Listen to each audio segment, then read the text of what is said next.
Wena wendlovu bayethe Zulu omuhle kakhulu kuyishwa ukuthi abacindezeli nababhali bomlando bakhe isithombe okungesona ngenyanga kaMandulo ikakhulukazi ngosuku lomhla zingama-28 kuMandulo. Njengoba sazi sonke lubungazwa minyaka yonke lubizwa ngosuku lomkhosi weLembe. Abantu base-Afrika ikakhulukazi thina amaZulu siyazi ukuthi ayibungazwa into embi nebuhlungu, futhi awukho umkhosi ongenziwa kubungazwe ngawo isigameko esibuhlungu nesehlo esehlayo. Umhla zingama-28 kuMandulo akufanele siluthathe njengosuku lwemikhosi nemigidi, kodwa luyusuku nesikhathi esibuhlungu nesinzima, isikhathi sokukhala nokulila, ngoba ngalolu suku ngo-1828 kwahlaselwa kwabulawa isilo sakwaDukuza iLembe. Empeleni singabuyela emumva ngamehlo engqondo. Ngalezi zinsuku kwakuqhuma isililo kuduma izihosha kulo lonke elikaMthaniya, njengoba laselimshonele emini uZulu ngokubulawa kweLembe.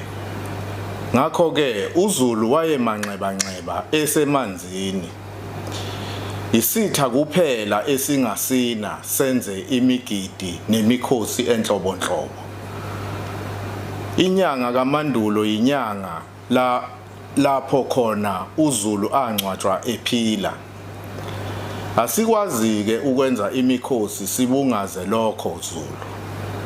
Ukusoconga kweLembe kwashabalalisa ithemba kwaletha ungabazane ngekusasa lesizwe sakwaZulu. Uma sikhuluma ngeLembe kufanele sicabange sijule ngamangwevu, ubuhlakani, ubuqhawe namandla elaliphiwe wona ngumveli kuqala elawakhombisa lapho libumba uZulu. Namuhla uZulu uyisizwe esikhulu nesihlonishwa umhlaba wonke ngenxa yomnikelo weLembe. Imicabango ngeLembe kufanele isigqugquzele, isivuselele, ibuyise ithemba, ukuzazi, ukuzithanda nokuzihlonipha. Kufanele futhi ivuse uthando olujulileyo lokuthanda nokufela izwe lethu nesithunzi sabantu bonke, ikakhulukazi abansundu emhlabeni wonke. Kukhona umzabalazo omusha okufanele singene kuwo sonke njengabantu abansundu emhlabeni, ikakhulukazi thina njengoZulu. Uma kungenjalo siyoba umlando nemisebenzi yeLembe siyobe siyenze imfeketho. Lokhu kuyaphuthuma ikakhulukazi kulesi sikhathi sokuntengantenga nokucekelwa phansi kwabantu abansundu ngosopolitiki. Izehlo nezinqumo zosopolitiki zakamumva ziwubuyisela emumva umzabalazo wenkululeko yomuntu onsundu ngokwezomnotho kanye nenhlalakahle yethu, futhi kusidicilela phansi nesithunzi sethu. Kusidicilele phansi nesithunzi sethu kwasenza ihlaya ikakhulukazi kwabamhlophe. Kusikhathaza kakhulu ukubona ubukhosi kungathi bufuna ukuncetheza kosopolitiki nongciwankulu engabe bunikeza uholo lomzabalazo omusha, ngoba empeleni ubukhosi obufanele bube yithemba labantu lokugcina, futhi kufanele bube sekhaleni lomzabalazo osiholela enkululekweni yokugcina. Kufanele ubukhosi bufunde emakhosini afana nesilo saSondini, iJindi, kanye nesilo sasoSuthu uMamonga namanye amakhosi ezwenikazi lase-Afrika afela emzabalazweni wokuvikela umuntu onsundu.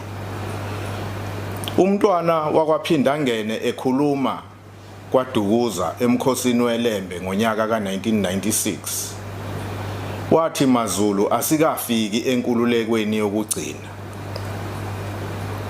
Sekuphele iminyaka cishe ibe ngaphezulu kwama-30 umntwana ethula inkulumo yakhe.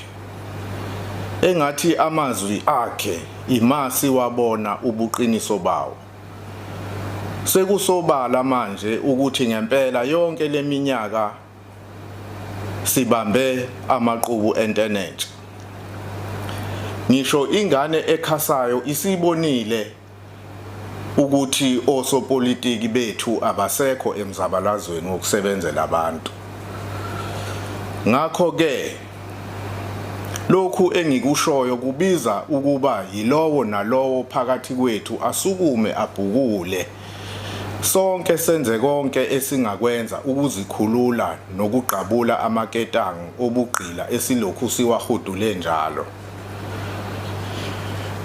Kulesi sikhathi izinhlaka nezakhiwo zobukhosi nobuholi bendabuko kufanele buvuke bume ngezinyawo buzivikele empini ephakwa umshoshaphansi ukudicilela isithunzi somuntu onsundu kanye nobukhosi ikakhulukazi lobu bakithi kwaZulu. Umzabalazo weLembe namakhosi onke ohlanga kwakungewona umzabalazo wokuzicebisa nokufuna ukuzakhela udumo. iLembe lalikuqonda ukuthi likhonjwe umunwe womlando ukuba libumbe lesi sizwe. Njengoba kulonyaka kuphela iminyaka eyi-109 neminyaka yesikhombisa kwakhothama iLembe, kufanele sizikhumbuze ukuthi konje ngabe iliphi ifa elasishiya nalo iLembe, nokuthi ikuphi esingakwenza ukuze silandele ezinyathelweni zeLembe. Ikuphi okufanele sikwenze ukuqinisa indlela eyaphambili njengesizwe esinsundu.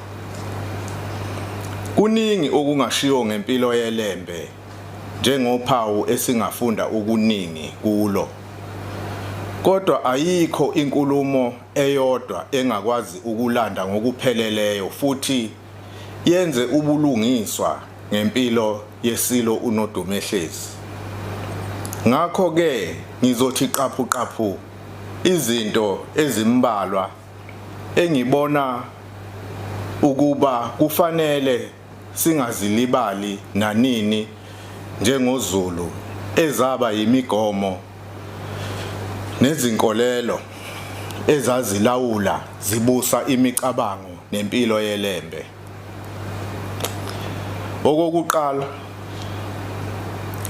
uthando lwezwe lakhe. Kukho konke elakwenzayo iLembe lalilawulwa uthando olungachazekiyo lwezwe lakhe nomuntu onsundu. iLembe nesizukulwane elaphila phakathi kwaso lalingenza noma yini ukuvikela izwe, umnotho wezwe kanye nenhlalakahle yabantu bakayise. Ngibona ukuthi kuyinselelo enkulu esibhekene nayo njengesizukulwane sanamuhla ukuba sifunde kwabasandulelayo. Sifunde ukuzithanda, sithande nezwe lakithi, singanikeli ngezwe ezigebengwini kondlebe zikhanya ilanga nakubantu abashiya amazwe abo bafohle imingcele bedelela futhi bebukela phansi imithetho yezwe lakithi nathi uqobo ngokungekho emthethweni ezweni lakithi. Okwesibili, Kufanele impilo yeLembe isinike isibindi sokubhekana nenselelo yokuvikela umhlaba kanye nokubuyisa umhlaba wokhokho ongakabuyi kuze kube manje. Osekucaca ukuthi ipolitiki angeke iwubuyise. Umbuzo ke uthi njengoba lokho sekusobala ngabe sizonikezela noma sizosukuma siholwa amakhosi phansi sililwele izwe lethu ngoba siyobe sehlulekile uma singazange sizibuyisele emasisweni ngalesi sizukulwane sethu. Okwesithathu ubunye. Okunye okuphawulekayo ngempilo yeLembe ukuba lalikholelwa ebunyeni nasobumbanweni lwabantu abansundu. Lokhu kucace bha uma sibona imikhankaso yalo